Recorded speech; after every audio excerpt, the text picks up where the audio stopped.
ഉപയോഗിക്കുമ്പോൾ കുട്ടികൾ ഇത് കഴിക്കാതിരിക്കാൻ ശ്രദ്ധിക്കണം.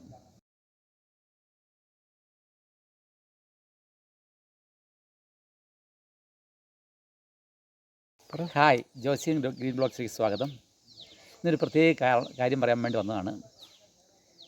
ഇന്ന് കേരളത്തിൽ വ്യാപകമായിട്ട് അരളിപ്പൂ ഉപയോഗിക്കുന്നുണ്ട്. അരളിപ്പൂ ഉപയോഗിക്കുമ്പോൾ ഒത്തിരി കുഴപ്പങ്ങളുണ്ടാകുന്നുണ്ട്. കഴിഞ്ഞ ദിവസം ഒരു കുട്ടി അരളിപ്പൂ തിന്നതിന് ശേഷം മരിച്ചുപോയി. അതുപോലെ തന്നെ ഒരു 15 ദിവസം പദ്ധതി കടന്നതായിരുന്നു. ഒരു പശുക്കിടാക്കളും ഈ അരളിപ്പൂ തിന്നപ്പോൾ വയറ്റിൽ നിറച്ചും അരളിപ്പൂവായിരുന്നു. അത് നിമിഷങ്ങൾക്കകം ചത്തു വീണു. ഇപ്പോൾ പല തോട്ടങ്ങളിലുണ്ട്. അത് കാണാൻ നല്ലതാണ്. വളരെ മനോഹരമായ പുഷ്പങ്ങളാണ്. ശവസംസ്കാര ചടങ്ങുകളിലൊക്കെ ഉപയോഗിക്കുന്നുണ്ട്. പക്ഷേ ഇത് നമ്മുടെ വീടിൻ്റെ അടുത്ത് ഉപയോഗിക്കുമ്പോൾ കുട്ടികൾ ഇത് കഴിക്കാതിരിക്കാൻ ശ്രദ്ധിക്കണം.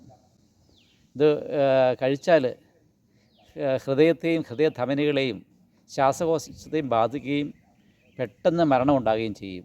തൈനേഡിൻ്റെ 1/3 അംശം വിഷമാണുള്ളത്.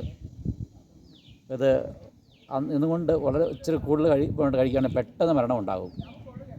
അപ്പോൾ ഇങ്ങനെയുള്ള പുഷ്പങ്ങൾ നമുക്ക് വച്ചു പിടിപ്പിക്കുക. മനോഹര തോട്ടങ്ങളിൽ, നമ്മുടെ തോട്ടങ്ങളായിട്ടും റോഡരികിലൊക്കെ വളരെയധികം തമിഴ്നാട്ടിലൊക്കെ പോകുമ്പോഴുണ്ട്.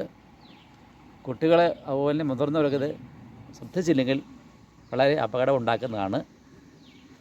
ഇത് വളരെ മനോഹരമായ പുഷ്പങ്ങളാണ്. 2 രീതിയിൽ പുഷ്പങ്ങളുണ്ട്. റോസും ഉണ്ട്, അതുപോലെ ചുമലയുണ്ട്.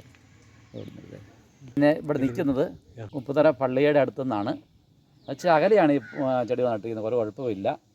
ആൾക്കാർ പറിച്ചതിനൊന്നുമില്ല. ഒരു മതിൽക്കെട്ടിനകത്താണ്. ഇതുപോലെ നട്ടാൽ ഒരു കുഴപ്പമില്ല. അപ്പുറത്ത് ഒരു ചെടികളുണ്ട്, ചുമല ടൈപ്പും ഉണ്ട്.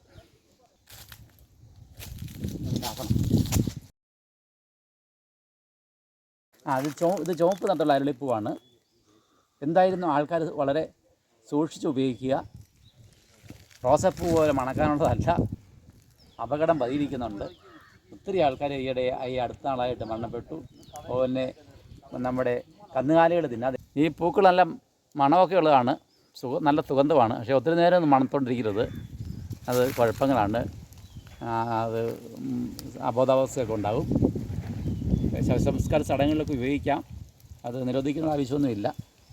ഇത് വ്യാപകമായിട്ട് തമിഴ്നാട്ടിൽ കൃഷി ചെയ്യുന്നുണ്ട്. അവിടെ നിന്നാണ് ഈ പുഷ്പങ്ങളെല്ലാം വരുന്നത്. നമ്മുടെ ആൾക്കാരൊന്നും ഈ ചെടിയൊന്നും വളർത്താറില്ല.